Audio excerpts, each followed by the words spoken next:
السلام فرمایلی و چې فقیه واحد اشد علی الشیطان من 1000 عابد. یو عالم شیطان ته په دوکه کولو کې د زرو عابدانو نه ډېر سخت تفصیل مخکې تیر شوی. نننی حدیث کې نبی علیه الصلاۃ والسلام مبارک د توبې او د استغفار متعلق ذکر کوي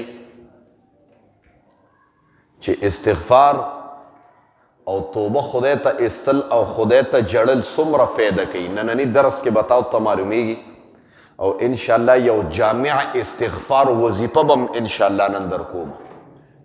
هغه وظیفه به د ټولو استغفار څومره چې تاسو استغفار وایي د دې ټولو کلمو سرداره به انشاءالله.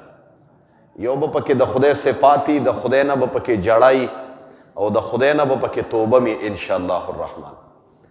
نبی علیہ الصلوۃ والسلام مبارک او فرمایل چې توبه لمن وجد فی صحیفته استغفارا کثیرا. نبی علیہ الصلوۃ والسلام مبارک او فرمایل چې کامیاب شه هغه کس چې اومندلی شو د قیامت پرز د هغه په عملنامه کې ډیر استغفار. تکینه د چا په عملنامه کې چې د قیامت پرز استغفار او توبه ډیره اومندلی شوه، نبی علیہ الصلوۃ والسلام مبارک فرمای دا سړی کامیاب شو، دا جنتی شو. ټول دې مونږ الله خدای ځان ته چې کوم دی نو دغه کی او الله دې زمونږ ټولو مغفرت نصیب کی. الله دې زمونږ ټولو نه د خپل ذات صفات زمونږ په ژبو باندې جاری کی. ټول وای آمین. ځکه استغفار کې د خدای نه توبه ده او توبه او جړا باندې الله ډیر زیات خوشحالیږي. ته څه کې تا ته د جړا متعلق چې د انسان نه په ټول عمر کې یو ساس کې توی شوي، الله به په دغه ساس کې باندې مغفرت کوي د قیامت پرز. هغه یو سړی وایي د ټولو نه اخره کې د قیامت پرز په محشر باندې به یو سړی پاتې شي. وایي هغه سړی چې په هغه باندې به جهنم واجب شوي او جهنم ته به رواني، وایي د هغه د سترګو دا باڼه دا به الله ته گویا شي، ورته به ووایي ربا تا مونږ پیدا کړیو په دنیا کې مخلوق یو، قسم دې رب زه ګویی کوم د دې سړي دپاره چې د دومره جړلی دي چې زما دا ویښته دا خدایه زما دا ذات یې لون کړی دی ستا دپاره. الله به فرښتو ته ووایي فرښتو تاسو ټول ګواشه چې دا بال دا ویښته د سترګو دا د زما د رضا دپاره په دنیا کې لامده کړي دي، په ده مې د جهنم په دی جنت واجب کو دننه کې جنت. په یو ساس کې جړا باندې او په یو ساس کې اوښکو باندې الله مونږ جنت ته دننه کوي. خو جاړي به څوک خدای ته؟ الله سره به رابطه څوک جوړوي؟ ما مخکې نه ووې د خدای نه به یره په مونږ کې کله راځي قسم دی. الله سره به زما رابطه کله جوړېږي؟ الله چې کله زه مړ شم، الله چې کله په ما باندې ټاپه د مرګ ولګي، الله چې کله ماله د مرګ درز راشي او بې بسه پروت یم، بیا خو به زه هیڅ نشم کولی. زما سره به هیڅ هم نه په لاس کې، زما اعمال به نه قبلیږي، ما باندې به د هر څه دروازه بنده شي زما محترم. نو د دې نه مخکې نبی علیه الصلاۃ والسلام مبارک فرمایي کامیاب دی هغه کس چې د هغه په دغه کې د هغه په صحیفه کې د توبې متعلق ذکر وشي. موسی علیه الصلاۃ والسلام مبارک الله ته وی خدایه په دا مخ ته ځمکه ما ته ګناهګار ترین انسان وښیه. الله ورته وی ورشه پلان کې سړی دی ډیر ګناهګار دی. وی هغه سړی دا خبرې ولې کوي جی؟ دا څه مسله ده تاسو ته؟ وی انسان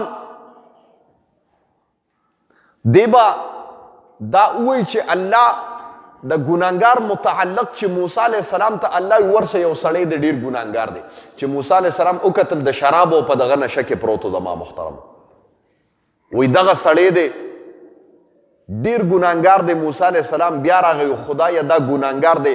رب ورته وفرمایل موسی په مخ ته ځمکه د ده نه عظیم ګناهګار نشته.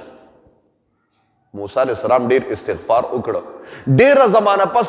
بیا الله ته وی الله ما ته په دا مخ ته ځمکې د ټولو نه بزرګترین انسان وښیه. الله ورته ورشه پلان کې ځای کې یو سړی دی او نوجوان دی. دی چې ورغې ویې کتل هم هغه سړی و چې کوم ګناهګار ورته الله خولی و، هغه سړی و. دی ورغې خدایه تا خو ما ته د ده متعلق پیشنګویي کړې وه چې دا د دنیا ګناهګارترین انسان دی او دا تا ما ته ووایي چې د نن د دنیا بزرګترین انسان دی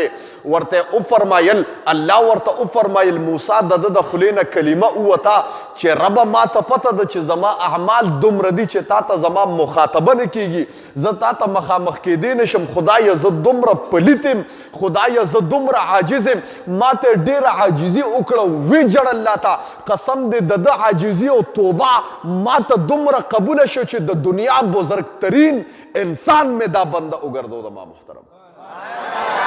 ما وی په توبه باندې الله خوشحالیږي خدای وی نبی علیہ السلام فرمائی توبا لمن وجد فی صحیفته استغفارا کثیرا کامیاب دی د قیامت پرز هغه سړی د چا په عمل نامه کې چې ډیره توبه او استغفار لیکلی شوي دا سړی کامیاب دی عمل نامه به په خیل اسمان نه ملاویږي تاسو به استغفار اوریدلی می دا استغفار تاسو اکثر کې ټیم مختصر دی یو بیان لم روانه ما یو جلسه ده هغې کې ما ته دغه دی دعوت دی بس مختصر دغه وایم نن به انشاءالله چې دغه درس نه کېږي د مانځه دعا کوو بس دا استغفار واورئ موږ تاسو عموما دا استغفار وایو چې استغفر الله تعالی ربي من كل ذنب واتوب الیه دا تاسو وایئ جی اکثر که نه هغې صاحب داسې ده که نه استغفر الله تعالی ربي من كل یو استغفار خیمه چې په دې استغفار کې د الله صفت هم دی و په دې استغفار کې خدای ته عاجزیم ده او په دې استغفار کې توبه هم ده بس ډېر جامع دی دا به ته هر سحر سل پیرې وې زه ویم قسم دی په قبر کې که رڼا کوي نو دا استغفار به تا ته رڼا کوي انشاءالله او هغه استغفار داسې دی چې استغفر الله الذي لا اله الا هو الحي القيوم واتوب الیه دا استغفار صرف ګناونه ریجی ګناونه ختمی سل پیری دی اوه چې د دنیا په مخ ته ځمکه انسان څومره ګناونه د ابتدا د بلوغت نه تر قیامت د سبا پورې کړي په سلو پیرو کې الله دا ټول ګناونه مټاوي په دې باندې او بله خبره کوم د کاروبار متعلق هم خبره کوم چې یو انسان وایي زما کاروبار کمزوری دی ما ته داسې دغه وښیه چې زما کاروبار هم قوي شي پیسې را باندې راورېږي نو په دې کې هم دا وظیفه ده دا به ته یاده کړې د ګناونو د رجېدو دپاره به داسې خو ده دا پرېږدی هم دا وظیفه ده ته ښیم داسې به وایې استغفر الله تعالی استغفر الله الذي لا اله الا هو الحي القيوم په ځای باندې به الحي القيوم واتوب الیه د دې حی د پاسه به زبر وې نو دې کې دومره کمال دی چې الله به در باندې د پیسو باران وکړي انشاءالله الرحمن ښه د رب نه امید کوم کم خواهش دی الله به پوره کوي دې کې دا کمال دی د کاروبار کمزوری دی د انسان رزق کمزوری دی رزق کې تنگ دی پیسې ورسره لاس کې نه ټینګېږي پیسو کې برکت نشته خوشحالي نشته انشاءالله په دا وظیفه کې چې دا د ور ورځې مسلسل ووې بند کاروبارونه قرضونه الله په دې باندې ختموي داسې وظیفه ده انشاءالله ښه نو یادېږي به انشاءالله که نه نن خو لږ په منډه یم بیا به درته سبا ولي انشاءالله چاپ هم کوم او تاسو له به چې د چا خوښ نو انشاءالله ورته به میلوم شي خوښه ده بیا درته یم که چاته ملګرو ته یاد وي نو هغې ته به یاد هم شي استغفر الله الذي لا واستغفر الله الذي لا اله الا هو الحي القيوم واتوب الیه دا وظیفه ده انشاءالله ډیر فضایل دي او د کاروبار متعلق بیا ډیر علما کرام زمونږ دا مشایخ خي چې دې سره کاروبار ډیر په منډه روانېږي انشاءالله واخر دعوانا الحمد لله رب العالمین الله مونږ چې کوم درس ولسته خدای خپل دربار الهي کې قبول او منظور کې د دې درس په برکت باندې خدای حاضر مجمع ته په نظر د رحمت او الفت شفقت او محبت باندې خدای وګوري الله کاروباریان پکې ناستي خدای کاروبار کې برکت واچي د چا رزق کمزور دی خدای رزق فراخه کې الله چاته څه قسم پریشانی ده الله د دې کتاب په برکت خدای ختمه کې الله د دې مجمع کې خصوصا زما د خویندو میندو په زړه کې څه قسم شرعي مقاصد دي الله د خپل در نه پوره کې الله زما د خویندو میندو لپټو د عزتونو خدای محافظ شي څوک بیماران دي کورونو کې بیماران دي هسپتالونو کې بیماران دي په دا مجلس کې بیماران دي خدای شفای کامله عاجله مستمره ورته نصیب کې څوک قرضدار دي خدای د قرضونو نه اخلاص کې الله د قرض د عذاب نه خدای په خپل دست قدرت باندې خدای اوساته قرضونه په خپل دست قدرت باندې خدای ختم کې الله دا مجمع خصوصا دا مجلس د هر قسم آفات او بلیات او اتفاقی حوادث او تانو کچرو هسپتالونو نه خدای اوساته او پوخته ځن کدرم دا کړي په جبر راولي چې لا اله الا الله محمد رسول الله صلی الله